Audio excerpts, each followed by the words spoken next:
Find me where the wild things are.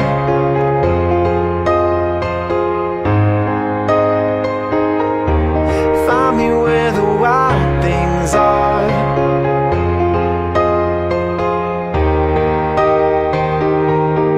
Find me where the wild things are.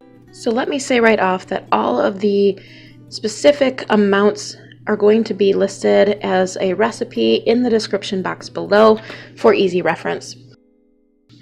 So for your Parmesan cheese, you're going to need only 3/4 of a cup of cashews, 3 tablespoons of nutritional yeast, 3/4 teaspoon sea salt, and 1/4 teaspoon of garlic powder. You can go ahead and blitz this up in a food processor or a NutriBullet like I did. But a word of caution, don't blend it quite as long as I did if you're doing it in a high-powered blender, a high-speed blender, because it turns it more into a flour, and I really wasn't paying attention. My daughter has a real love-hate relationship with the blender. She loves what comes out of it, but she hates the noise, so I was kind of trying to hold her at the same time. So don't blend it quite as long, but the taste is still on point. It should be very much like a Parmesan consistency, and it will be very much like a Parmesan flavor. She loves it. Once this is blitzed up, the next thing that we're going to start on is going to be getting ready the pizza sauce, because that's going to simmer for a while.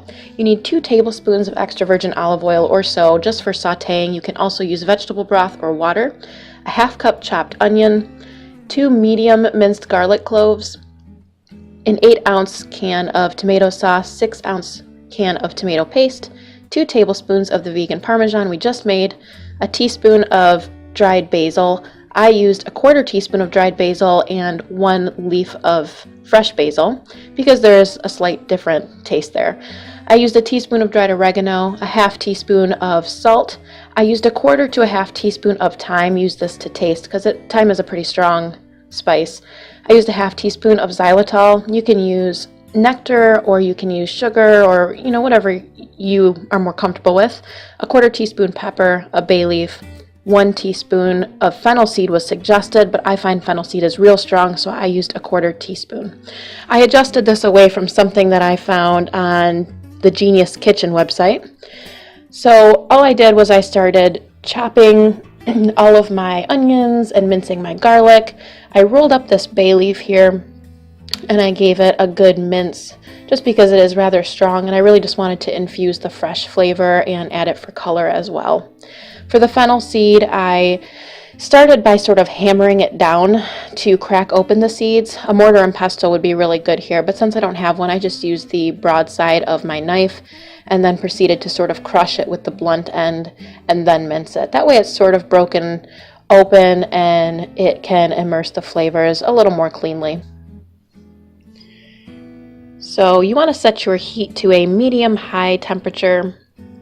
To this, you're going to add your olive oil / broth / water, whatever you do. And then once that gets kind of warm is when you will saute your onion. I like to get the onion started sort of getting already translucent before I add the garlic, just because I find that the garlic burns much more easily, it cooks much more quickly. And so once I get that in there is when you would go ahead and add in the paste and work that around so that it really gives the onions a good coating and starts off your base. Once that's well mixed, add in the sauce.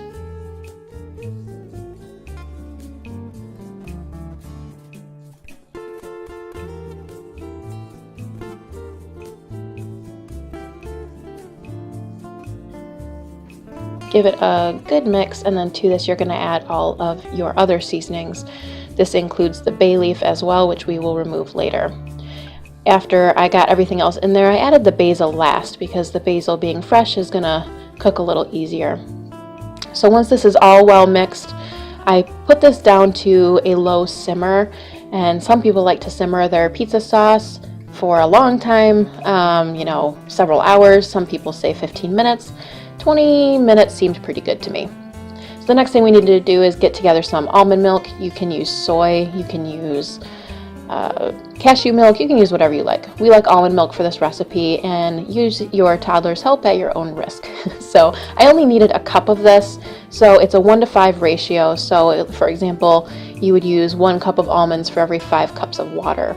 So for this I did a cup, I think it was I don't remember off the top of my head, but I used 2.5 cups of water, I think, to a 1/2 cup almonds.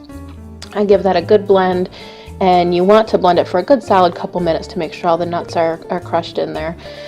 I drained this into my nut milk bag and gave it a real good squeeze for quite a couple minutes here to make sure all of the shells are left behind in the pulp, and that all you have is the filtered milk.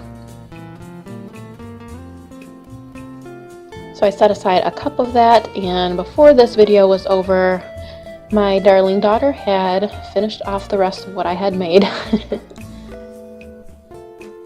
So I guess the moral of the story is to always make sure to make it extra. She's also helping me by delightfully destroying the kitchen behind me with her own kitchen playthings as we go through this video. So I hope you enjoy that little tidbit too, as much as I did. But she is cute. Next, we're going to get started on the vegan mozzarella. This was amazing, guys. This is an avant-garde vegan recipe that Gaz Oakley put out, and I had to give it a try. So to this, what we're going to do is a 1/2 cup of cashews soaked. Soak this for overnight or several hours if you can, or you can boil it for 10 to 15 minutes before making it if you need to. Use a cup of your milk alternative, a teaspoon of either white miso paste or an 1/8 teaspoon of brown like I used, a tablespoon of nutritional yeast, 4 tablespoons of tapioca starch, which is easy to find in any grocery store from like the Bob's Red Milk brand, or they have 2 different types at Whole Foods as well, usually in the baking aisle. You need a pinch of salt and pepper with this, and a tablespoon of freshly squeezed lemon juice, a 1/4 teaspoon of garlic powder as well. So I added all of this to another NutriBullet cup, and it's really that simple. I've made much more difficult cheeses that weren't nearly as good. This melted, it stretched, and the tapioca starch is needed for that gooiness. So that's not one you'd want to skip. And it's really, it wasn't expensive at all. It was like $2.99 for a good sized bag of it.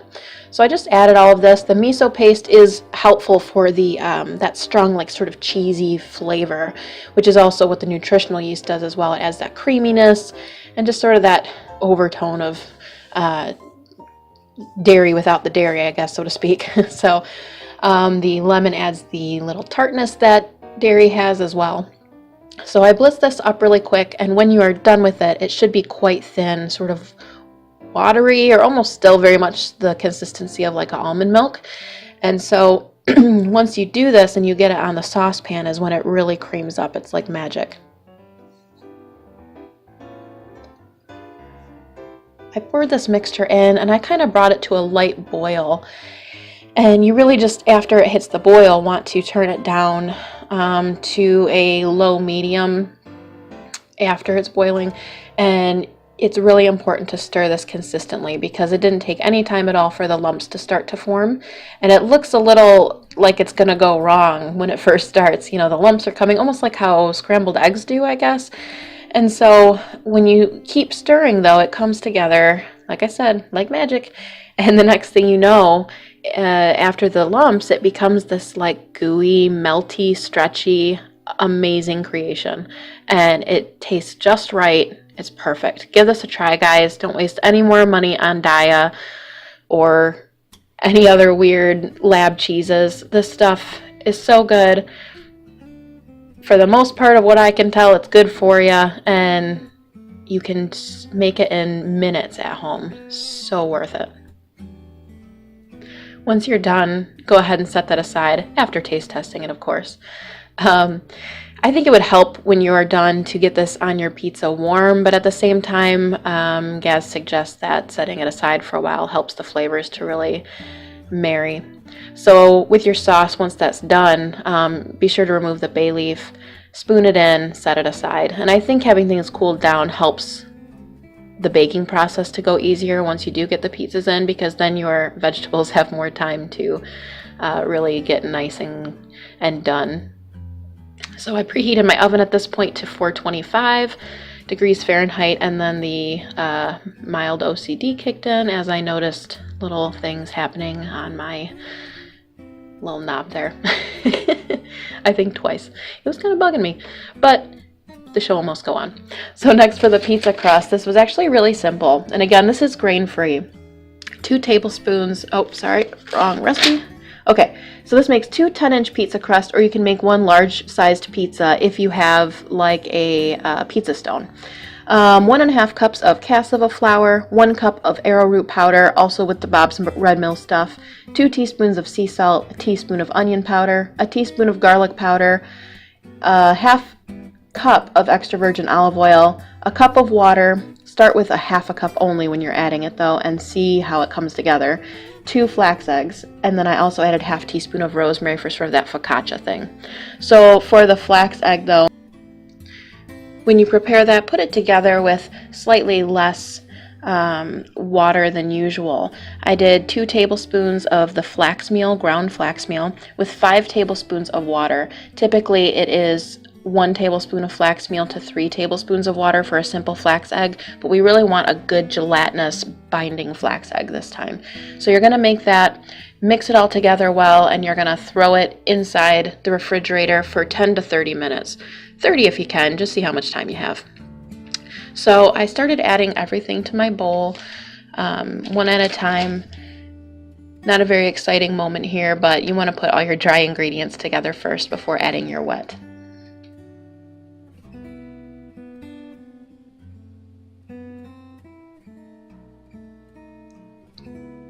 This is a good thing to do as your flax egg is congealing.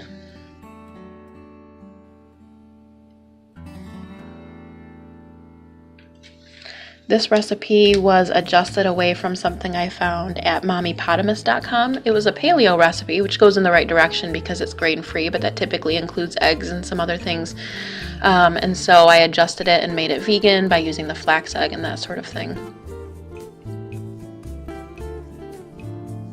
So what you want to do is you want to combine the dry ingredients, add the wet, and then you mix it well. After you do all of this and it's real well mixed into a solid little ball sort of, you want to let it sit for 5 minutes refrigerated. And this is after mixing it well with your hands. I almost did a little bit of like a knead, which of course you don't need to do because it's not a yeast bread, but I found that the kneading motion really helped to mix everything together really well and have it real thoroughly combined.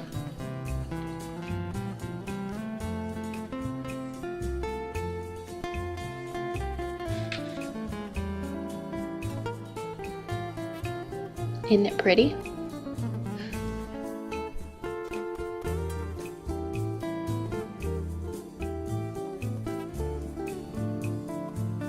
So once that's done sitting for the amount of time, you want to kind of oil your hands so you can work with this a little bit easier.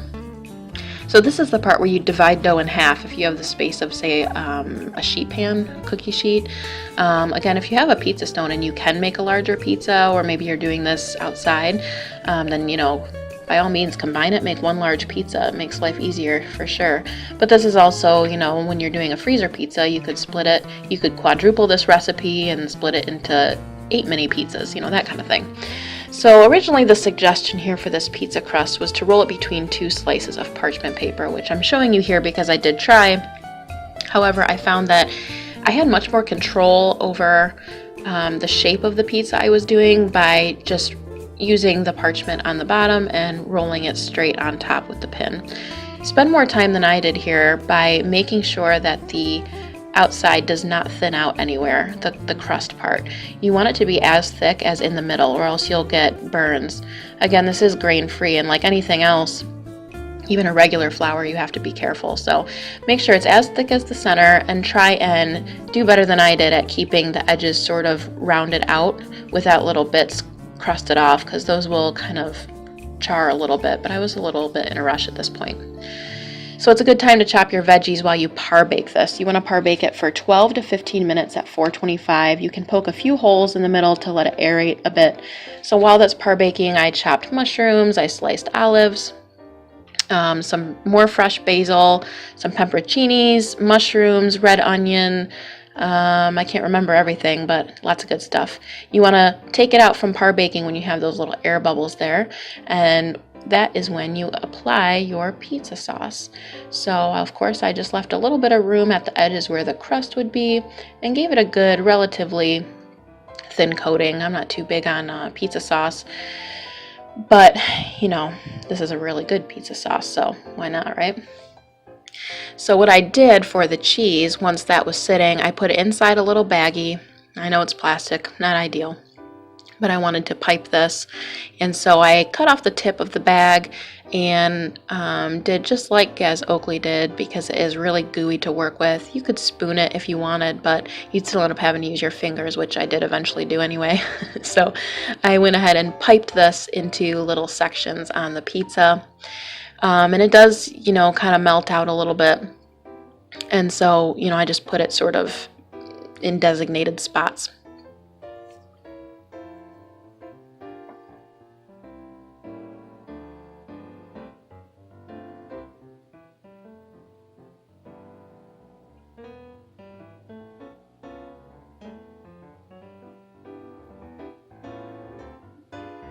So here it is ready to go in.